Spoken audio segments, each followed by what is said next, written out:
ফুলকি শাশুড়ি শাশুড়ি শাশুড়ি শাশুড়িকে জড়াতে নেই, প্রণাম করতে হয়। শাশুড়ি মা প্রণাম। ও বউ প্রণাম। মরণ, একটু বুদ্ধি শুদ্ধি না হলে একটা বাচ্চা কাচ্চাও হচ্ছে না ছাই। শাশুড়ি মা বাচ্চা কি করে হয়? ওটা তোমার মায়ের কাছ থেকেই শুনে নিও। ঘরে আই ফুলকি। ও মা, আমি তোমার কাছে শোবো। আমিও শোবো।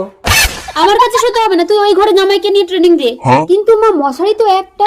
মশারি কি জিনিস সে জানেই না, আমাদের মশারি লাগবে না। মশারি? আমি শুয়ে পড়লাম, তুমি মশা দাঁড়াও। এই বসা, যা যা মার খাবি। তবে রে আমার বউর গায়ে বসা। এই তোমাকে মশা দাঁড়াতে হবে না, যাও বাইরে যাও। তবে আমি শাশুড়ি মার কাছে শুতে যাচ্ছি। এটা আবার কি ঘর? নেট দিয়ে শাশুড়ি মা এই ঘরের মধ্যে ঢুকেছে কেন? ঢুকবো কোথা দিয়ে? দরজা কোথায়? ভোলার সঙ্গে চালাকে শাশুড়ি মা উপর দিয়ে তোমার ঘরের চাল ভেঙে ঢুকবে। জিও ভোলা। কে ফুলকি, ভূত ভূত।